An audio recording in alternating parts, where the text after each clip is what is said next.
since we've implemented construction into a design business, it's interesting because it's naturally the progression that I think the industry is going, and it's what it should be. I think design should be a part of a construction company or vice versa, because I think, the two are supposed to work hand in hand with each other. It should be seamless. It should be understanding from both sides that one needs the other to be successful in a team environment, right? Collaborative, and not work against each other or not want to work with each other because you think one has a big ego or the other one is just, they have their nose in the air, right? And that's what I see happen a lot. So, but it's interesting because even though I think that, and even though I believe deep down in my soul that that's where the industry should be going, communication between design and construction, even in an internal realm, has been a struggle. If there was one thing that you could have us fix or change for the field and improve upon so that it makes your life or someone else's in the field easier, what would it be? Way to put me on the spot. You're welcome. This is where constructive criticism really comes in and being able to accept it. I mean, for me, the biggest thing is if I had more actual time to devote to these projects. I mean, working 2 jobs, basically, I'm kind of limited.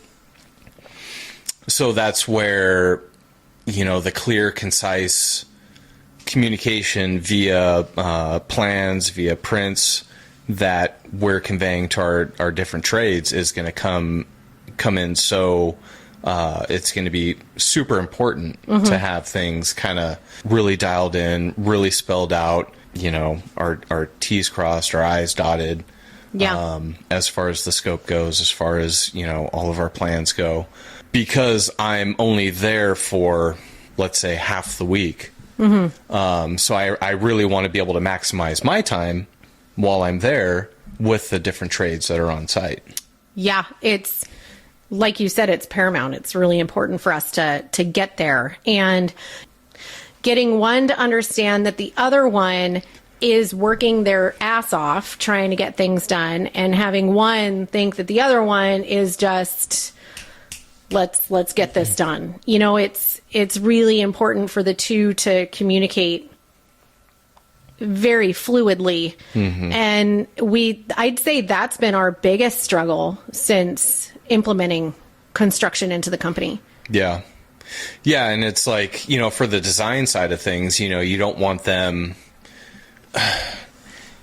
It's hard too, because, right, we all have deadlines and everything, but we don't want to push one aspect of the business so much to where where a mistake might be made, where something might be overlooked that could really bite us in the ass when it comes to construction. Yeah. If something's overlooked, the way a wall is being framed, or the way, we need shear on this wall when it wasn't called out, and, it might have been overlooked throughout the whole process up until when that particular portion of the job was supposed to be done. Right. Those are big ticket items that we want to make sure everybody is on the same page about.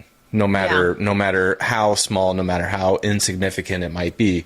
A niche in a shower enclosure, we want to make sure niche. We want to make sure that things are spelled out so that there's no question, there's no confusion when it comes time to build that niche in That's right. in that enclosure. Yeah, and it's one has to talk to the other and vice versa. And even when we're under construction and construction has a need for design, we're there, and reminding everyone of that fact is also key, because a decision made in construction could have an effect on a finished detail that we were very specific on the design side. So making sure the two connect on a regular basis on all fronts is important. And I've always been one for focusing on internal processes and not necessarily writing them down, but how can we make this better? How can we change that? What's not working? And turning on a dime. But this has been the hardest part for me. Mm-hmm. Yeah. I mean, it's a whole new facet for the business. I mean, yeah, we just started this earlier this year. So yeah, there's going to be those growing pains. There's going to be those learning curves, the process change. Yep. You know, it's all going to evolve as we start getting more projects under our belt. Yeah. I wouldn't have it any other way though. I love these challenges and I love where we're going, and there's nowhere but up. Right? That's right. We're not going back. That's for sure.